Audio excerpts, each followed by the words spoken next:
Start the show. Let's do it. Let's start the show. All right, rock and roll.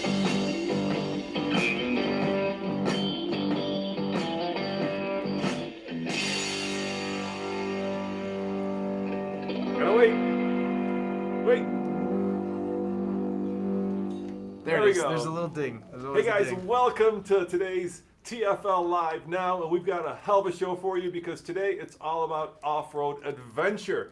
And as always, with me is our newest team member, Michael Curtis. Mike, I'm here. Hi guys. I'll be watching the chat. Here you are, you beautiful people. He's going to be doing our shout out, so if you have any questions during the show, let us know, and we want to make this an interactive show. Next to you is Jason Sampson. Jason, thank you for coming in.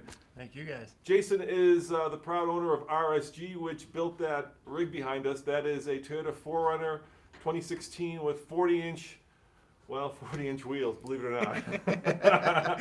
With that knee is lockers. Yeah, crazy. That's big. That's big. Now, one of the things that we're going to do today, of course, is we're going to do a top 10 list. And the top 10 list is top 10 adventure vehicles that you can get for under $10K. And this is a half-hour show, and we kind of separate it into three segments. The middle segment is going to be Dude, I Love My Ride. Yep. Where we're going to talk about that rig back there. And, of course, first we're going to do the news. And at the end of the show, we're going to give away some swag. Yeah, Jason was very kind to bring along with him a bunch of swag. We've got like a big pile of t-shirts, sweatshirts. So we're going to be giving this away this week, I think. Yeah, we're going to be giving these away all week. So we're going to do some RSG stuff. And that'll be in the middle segment. So the first 10 minutes is going to be about the news. Then we're going to talk about Dude, I Love My Ride. That rig. And then we're going to do the top 10 adventure vehicles. And when this show is actually on YouTube, we're going to put links to all those different segments so that if you don't want to hear about the news, you don't have to. Yeah, we'll include timestamps in the description below for sure. Yep. And then after we do the show, to give you guys a better look at the 4Runner, we're actually going to do a walk around.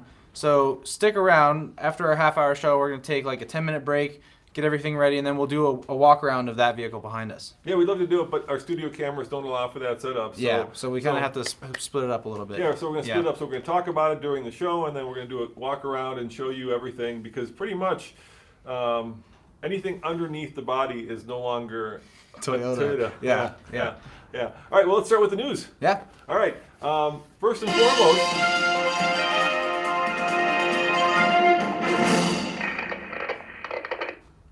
foremost, we've kind of become Shelby Cobra experts here, and that's because about 2 miles from, not even, less than a mile from here is the Cobra Museum, which is weird and unusual, but there you have it. In Colorado, we have the premier Cobra Museum, where they have probably the best collection of Shelby racing Cobras. But another one showed up, and here it is. A 1963 Shelby Cobra 289. It's a Ford promotional car that was a barn find. It was sold to Dr. Brian Malloy, who helped develop Prozac in 1969. Interesting. Yeah, he put some lead in his pencil. Yeah, so you know what's really crazy about this one, Roman, is that so it was found in the barn, right? And then a month later, the barn burnt down. So if they hadn't pulled it out. So if they hadn't found this, we would have lost a very rare piece of history from Cobra. Yeah, it's going to be auctioned. RM's going to auction it off, of course, as all barn finds eventually are. Yes, inevitably. Yeah. And it's expected to go for $1 million. Now, the issue I have with Cobras is that there's so many that are actually no longer real. I think, Shelby built like 500 of them originally. That's like the first question you ask anybody when you see a Cobra is it real, or do you think it's real, right? It's never really a given that it's going to be a real one. But this is the real thing. That is the real thing right there. Yeah, and there are companies like Factory 5, Superformance that now build replica versions of it. And actually, Superformance, we went and visited with those guys in California. And they actually have an agreement with Shelby where they can actually do continuation cars. So, you know how you have a serial number for a vehicle? Yep. Cobra, I think, is CSX, right? And the original were CSX, blah, blah, blah, 01, 02, right? Right. But now Superformance builds CSX continuation cars. So the question is it real or is it not real? There's only about 1,800 real ones in existence, right? Something like that. I think there's a lot less than that. Yeah, it's not a big number. So yeah, you kind of have to run with the assumption that it's probably a replica. But that's interesting that they're actually allowed to produce under license. Yeah, under license continuation cars. Yeah. So so there's original ones, there's continuations, and then of course there's knockoffs. Like kit cars. But that's a real one. Yeah, beautiful. What is it about that car that makes it so desirable? I mean, it's kind of like the ultimate embodiment of the sports car, right? It's super light, super small, and just packed with horsepower. And I'm sure it's a blast to drive. I would love to get my hands on one someday. Yeah, and it's cool because it's basically a British chassis with an American engine, big ruddy V8. Yeah. It's like a hot rod that they tuned the suspension on and made into just a proper race car. Yeah. And of course, it won every race that it entered. Oh, easily, yeah. All right, let's keep going. BMW has announced that they're going to start production of the BMW i8 Roadster. Now, we did a video of this vehicle from the LA Auto Show where it was introduced. It's pretty darn sexy. That is gorgeous. And it's pretty darn expensive. So BMW claims a 0 to 60 time of 4.4 seconds. It is built in Leipzig, Germany. And of course, it has, this is crazy, a 1.5 liter 3-cylinder plus an electric motor with a combined output of 374 horsepower. And I remember when this car first came out, this was like 3 years ago now. Yep. It just, I remember seeing it at the airport because they had one at the airport, at least to show. Of course, yeah. And people were crazy about it because it looked so cutting edge. It's gorgeous. Yeah, it was actually kind of the design inspiration for all of BMW's electric cars. And then people got behind the wheel and they were like, Yeah, so I think the biggest issue is that horsepower figure of 374 horsepower. For a car that costs 160 grand plus, right, you could probably option it well past that. I think you're expecting, the Hellcat costs a third of that price, and you're getting 3 times the horsepower almost, or twice the horsepower.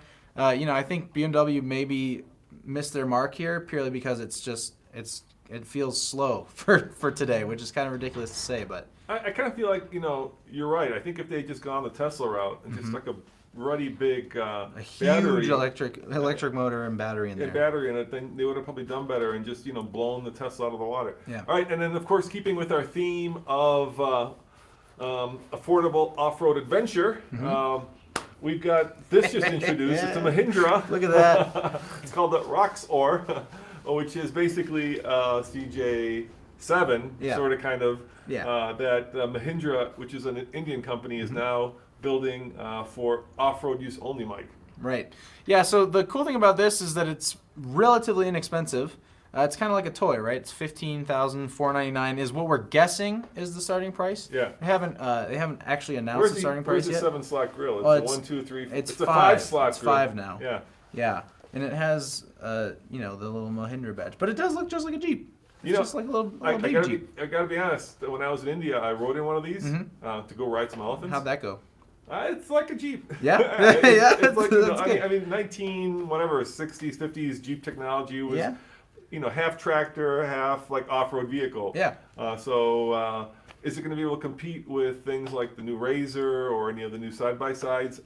I don't know. It's certainly cheaper. I mean, it's really inexpensive. A really nice Razor costs $25,000. That's $15,000. And a CJ7 is probably small enough where you're able to tow it around. At the point that it's not road legal, you're gonna have to take it somewhere somehow.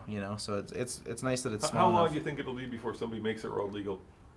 Quote unquote makes it road legal. Just drives it on the road. I think someone's just gonna drive it on the road. Yeah, if you just slap some license plates on there, you might fool a good number of people, honestly. But yeah, I don't suspect that'll take too long. That'll be a quick change. Yeah, I can see a lot of people faking it. Yeah, easy. And then the question, of course, is: would you rather buy that or a CJ7?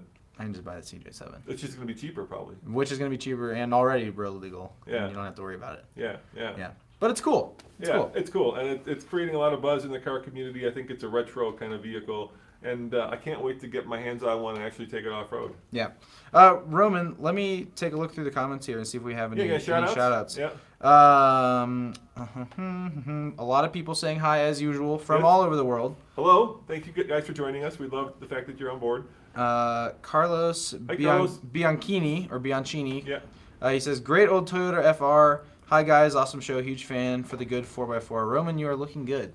Oh, thank you. And appreciate welcome that. the new guy. Thank you. Thanks guys. A lot of talk about the 3-cylinder in the i8 being a bit of a joke. Yeah. Which, it kind of is. But it's an interesting vehicle nonetheless. Nothing else much right now. You know what the biggest problem with that i8 is? What's that?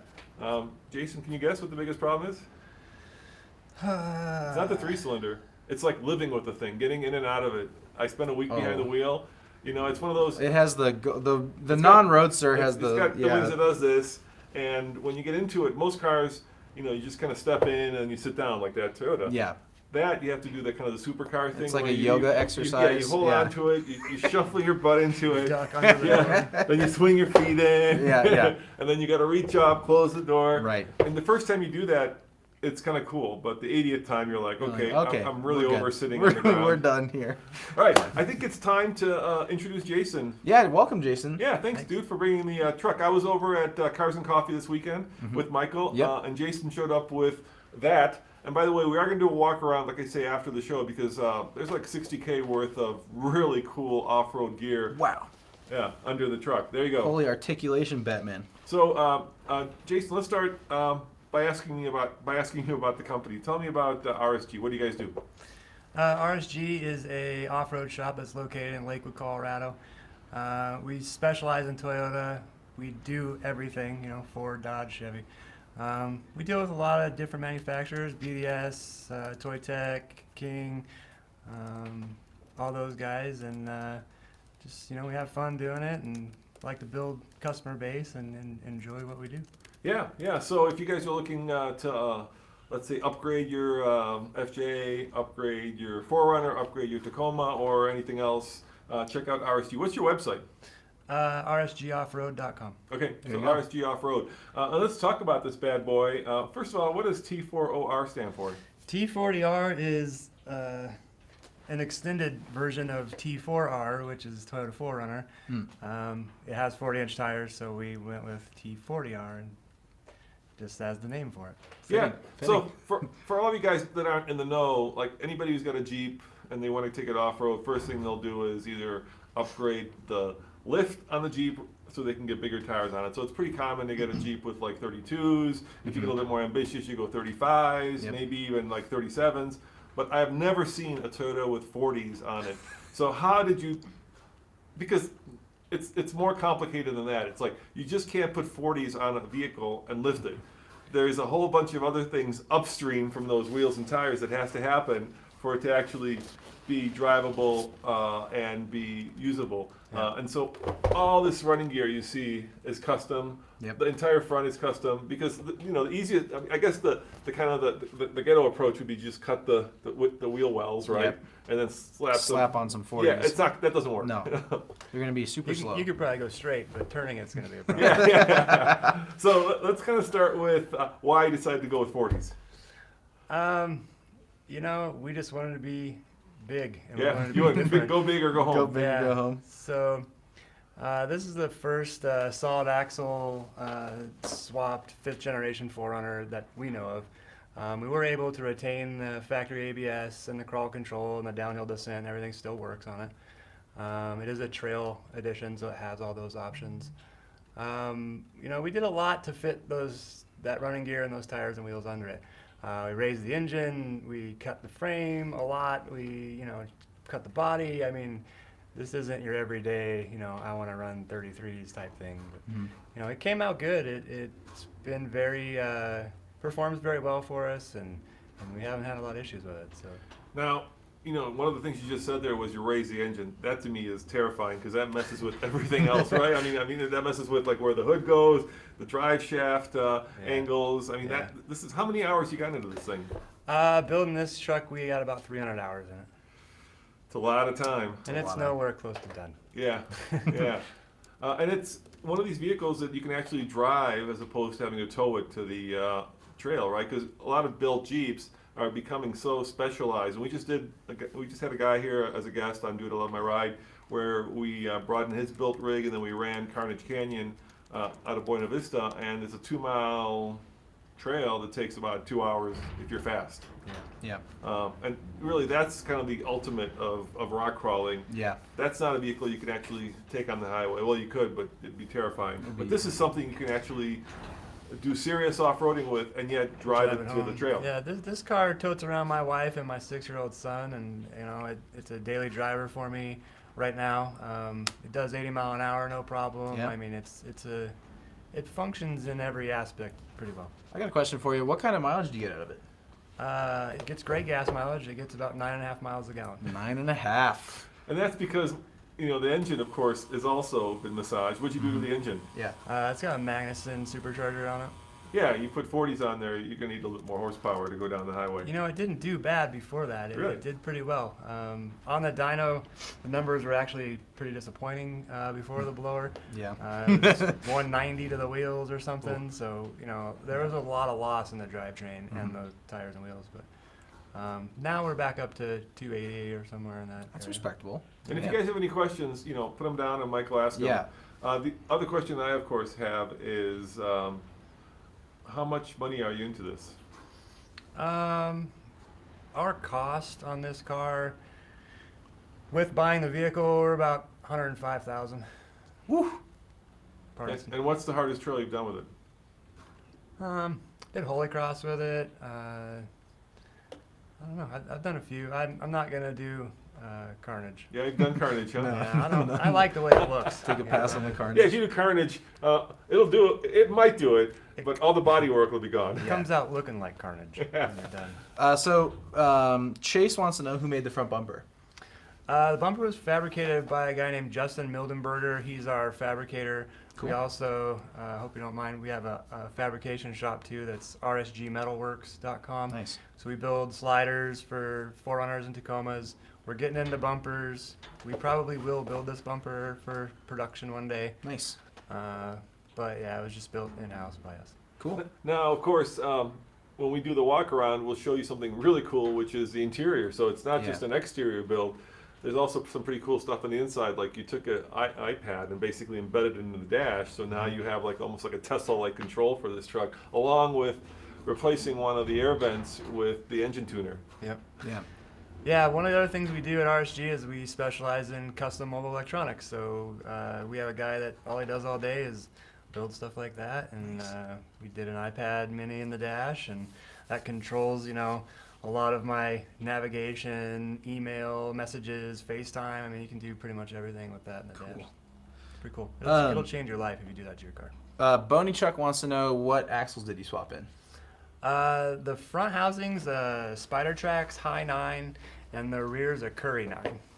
And you've got, of course, ARB air lockers, right? Correct. Yeah, So- it runs 513 gear ratio with ARB air lockers front and rear.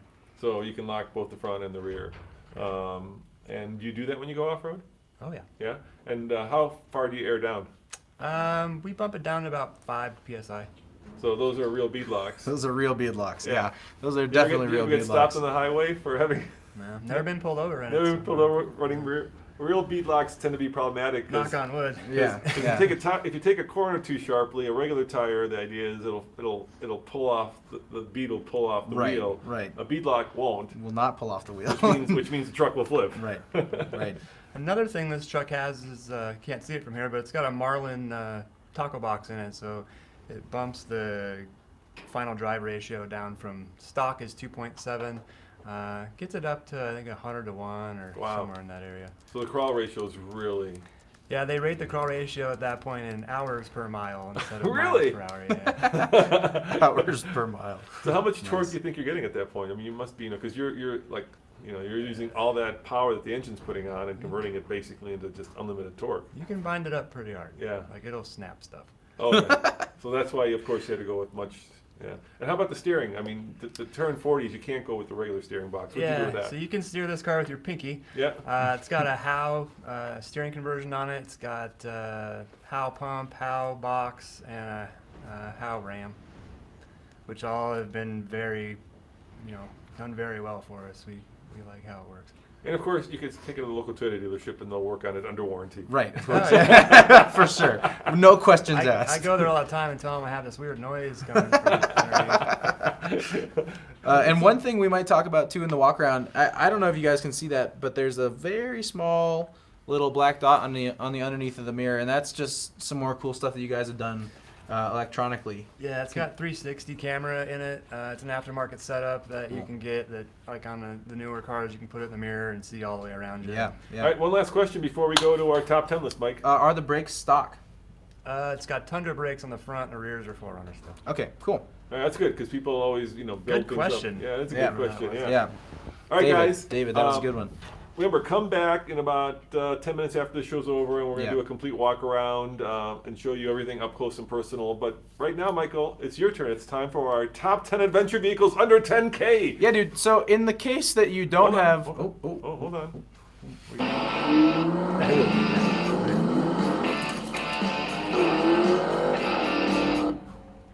Bam.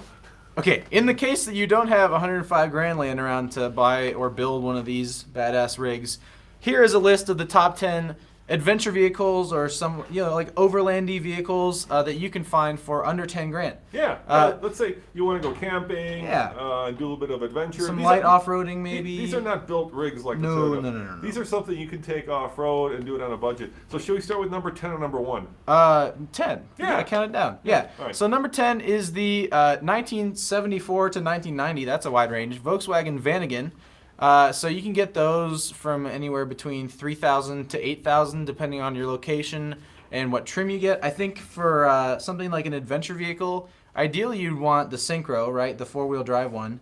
But those are more expensive. But they're really cool. They're, spacious, kind of funky. They have a tiny little slowly. Hashtag you're not going to go very fast because it's got a little, boxer 4-cylinder. But it's a pretty cool vehicle and, relatively inexpensive if you want to do some off-road camping. And Jason, if you have any thoughts about these vehicles, Sure. feel free to jump in. The thing I like about them is they usually have a kitchen and you can make food while you're driving. There you go. Yeah. Yeah, exactly. And in some cases, a camper top. Hopefully, you get the camper top. That would probably make it a lot better too. But the people who own these just love them, right? Yeah. There's a community of people who just, because it's not just buying a car; you're buying a house. Yeah. In essence, right? Yeah, basically. Yeah, because you can home on sleep the road. in it, you can cook in it. People live in them. Yeah. You can F in it. That's for TFL After Dark. Yes. But moving on to number 9 on our list, we have 1999 to 2006 Chevy Silverado, which, there's tons of them. You can get them from like $3,000 to, you can spend up to 10 if you find a nice one. But yeah, they're cheap. There's loads of them. They made hundreds of thousands of these. But they are pretty big, and they don't get the best fuel economy. So if you're trying to go on some really tight trails, you might run into issues with space. But it's an inexpensive, good way to go off-road if you need to. So I was watching the show called Car Matchmaker. Have you seen that on Spike? Mm-hmm. Yep. It's basically Spike Fairston. Yeah. And he gets like 3 different vehicles, and this couple was looking for like an overlanding rig that they could travel the country on. And he suggested not a half-ton, but a heavy duty, right? Right. With the camp ride. You could put a camp ride or a small one. Oh, easy, yeah. But off-road, it looks really unwieldy because they're kind of driving it off-road, and it must move the center of gravity super high, way right? high. And Yep. the thing's kind of like wallowing around. And I've always wondered what taking a truck, putting a camper on it, and then actually going off-road with it would be like. Jason, do you have any experience with this? It can get a little squirrely, like you said. I mean, you start adding all that weight and having the height real high, like you said, your center of gravity changes for sure. Independent front suspension on that car is not going to give you a lot of travel. It's gonna deduct from what you can do, but right. You could always just drop the camper, pull out, and then have a truck that you can drive around with. Yeah. A lot of those cars, they didn't come with much off-roady stuff. They didn't have lockers and all that stuff, but you can add it, and it becomes a pretty capable car. Yeah. And they're dirt cheap, right? Yeah. They made a lot of them, and they're easy to fix, and you can take them. The other great thing about if you're going to actually be doing any serious overlanding, you want something that you can fix. Yeah. Relatively affordably. Parts for that car are everywhere. Yeah. Yes. Unlike a G-Wagon. Yeah. Unlike a G-Wagon. Unlike a G-Wagon. But moving on to number 8, this is something that you have some personal experience with. It's an 85 to 96 Suzuki Samurai. Yeah, I used to own one of these. You used to own one of these. You can get them from like $2,000 up to $6,000, again, depending on location. But really inexpensive. They're small, 4-cylinder engine, all-wheel drive. That's cool. That looks actually really nice. That looks pretty badass, doesn't it? The problem is that they were here in Colorado converted into built rigs. Yeah. With big 40s, people put 40s on them. So either they were molested within an inch of their lives, or they rusted within an inch of their lives. So they're really hard to find in that kind of condition. Yeah, and frankly, in the battle of this versus Suburban, in an accident, the Suburban's going to win. Yeah, it's tiny. Maybe that's one of the downsides. But do you have any fun stories from your time with the Samurai? I do, but we're running out of time. Oh yeah, we're getting short on time here. All right, number 7, 1998 to 2011 Ford Ranger. You can find these for as cheap as $2,000, no problem. Two-wheel drive. Two-wheel drive. Four-wheel drives tend to be a little more expensive. They're a little more expensive, but they're everywhere. They're all over the place. They're likely going to have pretty high mileage. Yeah. But that might not be the worst issue, and they're just super inexpensive. And you can put like a pop top on the back, right? You know, not a camper, just a little, you know. And actually, I had a cousin who had a mid-sized truck, and he would sleep in it. Yeah. It gets cold back there, but it's certainly doable. That's what sleeping bags are for. Yeah, exactly. Number 6 on our list, a 1991 to 2002 Isuzu Trooper. Once again, very inexpensive, like $2,000 to $5,000. You probably expect to pay for one of these. It's really boxy, so you get a lot of space on the interior, but they're kind of power fun. Button. It's got a power button. Yeah, this little button. Yeah. Power. It just says power. Yeah. It's like the Toyota button. So like like that song, like you got the power. I got the power. Yeah. It doesn't do anything. It has it though. It lights up. Well, that's good. If it's still working. That's encouraging. The problem with this, of course, and I'm sure you know this, Jason, is getting parts for it. Yeah. Yeah. Isuzu doesn't make cars anymore, so. At least not here. Are they out of business as a company? I don't think so. Probably not. Maybe as like, an auto manufacturer. I'm sure yeah. they make tractors or something. But. Yeah. I mean, these guys were once upon a time, the vehicle cross. They had some pretty cool cars, right? That was the one that looked like a shark. Yeah. Yeah.